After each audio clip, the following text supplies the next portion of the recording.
We're happy you joined us today on The Final Takeaway. Here we dive deep into current events as well as social, cultural, political, economic, legal, and geopolitical issues affecting the people. Our content seeks to encourage critical thinking and informed discussions on topics important to the public. Follow us on Facebook, see the reading resource links below, and subscribe to stay connected. We value your time and support immensely as you watch our videos, like, share, subscribe, and comment. Now let's dive into the latest we have on the Adriana Younge case. As you may know by now, earlier this week, Adriana's remains were transported to the United States for a second autopsy. The autopsy was conducted yesterday in Georgia by Dr. Carol Terry, the chief medical examiner of Gwinnett County. According to a short bio appearing in U.S. News, Dr. Carol Terry is a pathologist in Lawrenceville, Georgia, and is affiliated with multiple hospitals in the area, including Northside Hospital, Gwinnett, and Emory St. Joseph's Hospital. She received her medical degree from Emory University School of Medicine and has been in practice for more than 20 years. Now, the post-mortem exam follows an initial forensic autopsy, which officially ruled drowning as the cause of death. Today, we'll focus on the main highlights of the second autopsy to give you a gist of the findings as reported by the chief medical examiner herself, directly to a Guyanese reporter. I urge you to watch the entire video to have a wide understanding of the updates. To the question of whether Adriana drowned, Terry reserved making any conclusion on the cause of death. In her opinion, an extensive investigation is necessary to address the suspicious circumstances around the girl's untimely passing.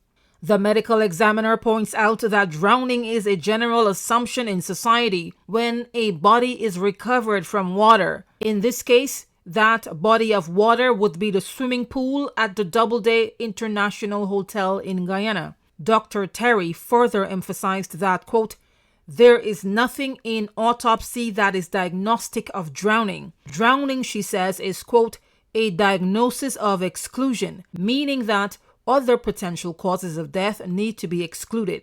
To provide deeper insight, Terry said she would need the results of tests done from the first autopsy, such as the toxicology and histopathology report. Guyana's Minister of Health, Dr. Frank Anthony, previously disclosed that toxicology and histopathology testings are being conducted in the United States in connection with the first autopsy. The Georgia medical examiner noted the following important findings and actions taken. Firstly, the initial autopsy appeared to be thorough. As you may know, 3 foreign forensic pathologists, including one selected by Adriana's family, performed the original autopsy on April 28, 2025. This was done in Guyana at the Georgetown Public Hospital. For me, I would be more concerned about the results of the first examination and any testing that occurred in accordance with that first examination, because, as I said, based on my essentially doing quality control checking in this second autopsy, I think the first examination, at least technically from what I could see in association with doing the second autopsy, was done very competently and thoroughly, and I would want to see what the results are. Secondly, Dr. Terry confirms there were no signs or evidence of trauma or assault. Dr. Terry also disclosed checking to verify that neck structures were intact and normal. She underscored that the absence of physical trauma signs is not an indicator that death was not a result of homicide. That's a very key observation considering the suspicious circumstances under which Adriana met her demise. A thorough police investigation, along with the first autopsy report findings, the toxicology and histopathology tests, and DNA testings, is needed to provide a holistic picture of the cause of death.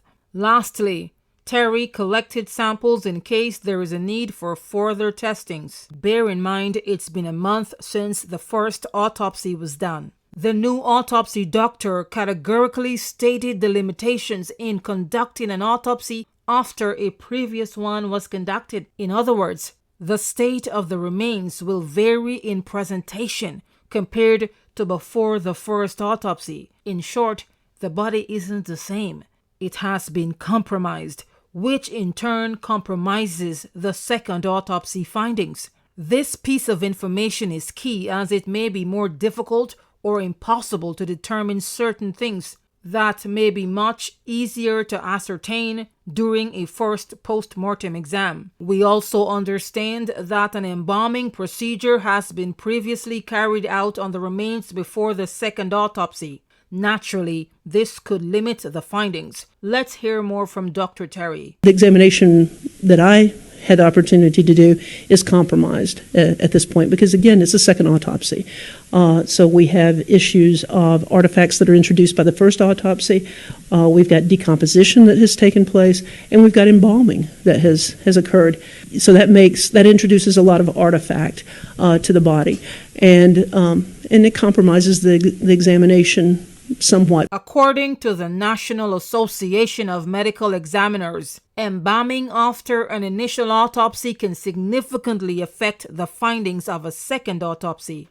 For example, chemicals used in embalming lead to changes in the tissue and organs and can affect toxicology. Altogether, these factors can make it more challenging to assess the cause of death. So, in a nutshell, this second autopsy is more or less a review of the first autopsy, which Dr. Terry confirms was thoroughly done. Dr. Terry's confirmation gives credibility to the first autopsy. It is also in alignment with the disclosure made by Minister of Health Dr. Frank Anthony when he said that the 3 foreign pathologists who did the first autopsy carried out an extensive and detailed and meticulous procedure. Keep in mind that the first autopsy report continues to be a highly guarded secret. The last time we checked, not even Adriana's parents received a certified copy. The Guyana Police Force has been issuing statements and making pronouncement on the findings. Keep in mind that the Guyana Police Force is an investigative agency, not a forensic pathology agency. In the meantime, the actual document remains under lock and key. Well, guys, that's all we have for now. We'll continue to provide updates as new or substantial information comes to us. We appreciate the time you've taken to visit our channel and get involved in the community discussion. Remember to turn on all YouTube notifications to catch the latest videos and updates on your favorite stories. Thanks for watching. Stay safe.